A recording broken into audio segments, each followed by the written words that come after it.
కూటమి పార్టీ నేతల మధ్య సఖ్యత అసలే అంతంత మాత్రంగా ఉంది. అలాంటి సమయంలో ఓ భూ వ్యవహారం మరింత గ్యాప్ పెంచుతోంది. ఓ సివిల్ మ్యాటర్ రాజకీయ రంగు పులుముకుని కూటమి పార్టీల నాయకులు రచ్చకెక్కేలా చేస్తోంది. ఇది అటు తిరిగి ఇటు తిరిగి నాన్ కాంట్రవర్సీ మాజీ మంత్రికి, కాషాయం పార్టీ తాజా మంత్రికి మధ్య వైరంగా మారుతోంది. అసలు ఆ భూమి వ్యవహారంతో మంత్రికేంటి సంబంధం? ఇందులో మాజీ మంత్రి పాత్ర ఎంతవరకు ఉంది? ఇంతకీ ఈ రగడ జరుగుతోంది ఎక్కడ?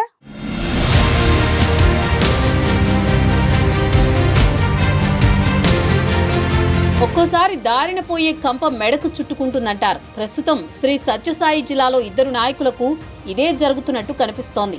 7 ఏళ్ల క్రితం జరిగిన భూ వ్యవహారం ప్రస్తుతం కూటమి పార్టీ నాయకుల మధ్య గ్యాప్ పెంచుతోంది. అది కూడా మంత్రి సత్యకుమార్ పేరు ఇందులో బలంగా వినిపించడం, టీడీపీకి చెందిన మాజీ మంత్రి పల్లె రఘునాథ్ రెడ్డి ఇందులో ఇన్వాల్వ్ కావడం రాష్ట్ర రాజకీయాల్లో దుమారం రేపుతోంది. వాస్తవంగా అయితే మంత్రి సత్యకుమార్ కు దీంతో ఏమాత్రం సంబంధం లేదు. అది గత టీడీపీ ప్రభుత్వ హయాంలో జరిగిన వ్యవహారం. మరి సత్యకుమార్ ను ఎందుకు ఈ వివాదంలోకి లాగుతున్నారంటే ఆయన ప్రధాన అనుచరుడు ముదిగుబ్బకు చెందిన ఆదినారాయణ యాదవ్ చుట్టూనే ఈ వివాదం నడుస్తోంది. అందుకే మంత్రి సత్యకుమార్ పేరు అనివార్యంగా వచ్చేసింది.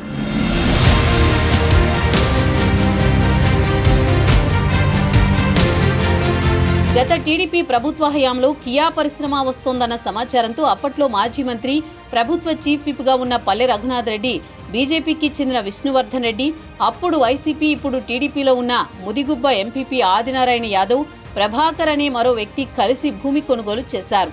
కియా పరిశ్రమకు అతి సమీపంలో, అందున జాతీయ రహదారికి పక్కనే తక్కువ ధరకే సుమారు 250 ఎకరాల వరకు కొనుగోలు చేశారు. ఈ భూ వ్యవహారాన్ని ముందుండి నడిపించింది ఆదినారాయణ యాదవే. ఓ కంపెనీ పేరు మీద రిజిస్ట్రేషన్ చేసుకున్నారు. ఆ తర్వాత ఎవరి భాగం వారు పంపకాలు చేసుకున్నారు. కానీ ప్రస్తుతం ఆదినారాయణ యాదవ్ చెబుతున్న ప్రకారం పల్లె రఘునాథ్ రెడ్డి, విష్ణువర్ధన్ రెడ్డి, ప్రభాకర్ వారి భూమితో పాటు తన భూమిని కాజేయడానికి చూస్తున్నారని, తన భూమిలోకి చొరబడుతున్నారని ఆరోపిస్తున్నారు. ఇది పక్కాగా తన భూమి అని, తన భార్య పేరు మీద రిజిస్ట్రేషన్ అయిందని ఆధారాలు చూపిస్తున్నారు.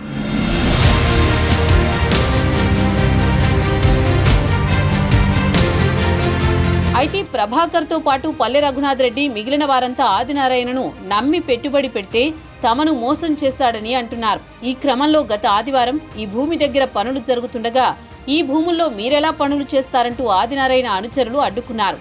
ఇది కాస్త గొడవగా మారింది. పోలీసులు అక్కడకు చేరుకుని ఆది అనుచరులపై కేసులు నమోదు చేసేందుకు సిద్ధమయ్యారు. కానీ పోలీసులపై ఓ మంత్రి ఒత్తిడి తెచ్చి కేసులు కాకుండా చూశారని ఆరోపణలొచ్చాయి. దీనిపై ఆదినారాయణ యాదవ్ తీవ్రంగా రియాక్ట్ అయ్యారు. తన భూమి కబ్జా చేశారని డయల్ 100కి ఫోన్ చేస్తే పోలీసులు మా వాళ్లని స్టేషన్కి తీసుకువెళ్లి కేసులు పెట్టారని ఆరోపిస్తున్నారాయన. పల్లె రఘునాథ్ రెడ్డి తన పలుకుబడితో పోలీసులను, అధికారులను తన వైపు తిప్పుకుంటున్నారని, ఆయన ఒక భూ కబ్జా కోరు అంటూ తీవ్ర విమర్శలే చేశారు. వాస్తవంగా గతంలో వైసీపీలో ఎంపీపీగా ఉన్న ఆదినారాయణ యాదవ్ ఎన్నికలకు కొన్ని రోజుల ముందే సత్యకుమార్ సమక్షంలో బీజేపీలో చేరారు. అప్పటి నుంచి మంత్రికి అత్యంత సన్నిహితంగా ఉంటున్నారు. ఈ క్రమంలో సత్యకుమార్ ఈ భూ వివాదంలో ఎంటర్ అయినట్లు పల్లె అనుచరులు ప్రచారం సాగిస్తున్నారు.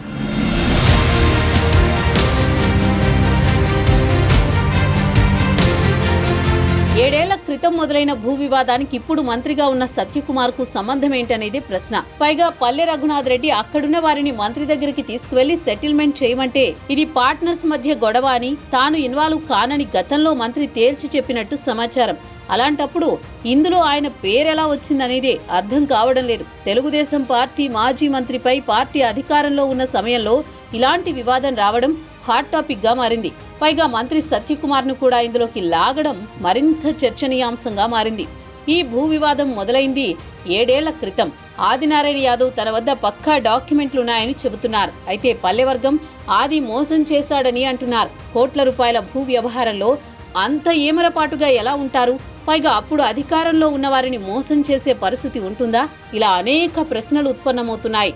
అయితే ప్రభాకర్ వెర్షన్ చూస్తే ఆదినారాయణపై చాలా ఆరోపణలు చేస్తున్నారు.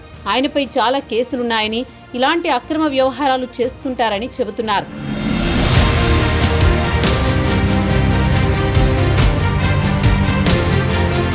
ఇక్కడ గమనించాల్సింది ఏంటంటే ఇది పక్కా సివిల్ మ్యాటర్. పార్ట్నర్స్ మధ్య వివాదం, నలుగురు కూర్చుని తేల్చుకోవాల్సిన అంశం. అప్పటికీ తెగకుంటే కోర్టుకు వెళ్లి పరిష్కరించుకోవాల్సిన వివాదం. వాస్తవంగా ఇక్కడ రాజకీయాలకు సంబంధమే లేదు. కానీ ఈ ల్యాండ్ ఇష్యూలో పార్ట్నర్స్ అంతా రాజకీయాల్లో ఉన్నవారే. పైగా కీలక స్థానాల్లో ఉన్నారు. అందులోనూ కూటమి పార్టీలోనే ఉన్నారు. అసలే కూటమి నేతల మధ్య సఖ్యత అంతంత మాత్రంగానే ఉంది. ఇలాంటి సమయంలో సివిల్ మ్యాటర్ వారిని రచ్చకెక్కేలా చేస్తోంది. ఇప్పటికైనా ఈ వివాదాన్ని కూర్చుని పరిష్కరించుకుంటారో లేక ఇలా ఒకరిపై ఒకరు విమర్శలు గొడవలు చేసుకుంటూ పొలిటికల్ ఫైట్ గా మార్చుకుంటారో చూడాలి.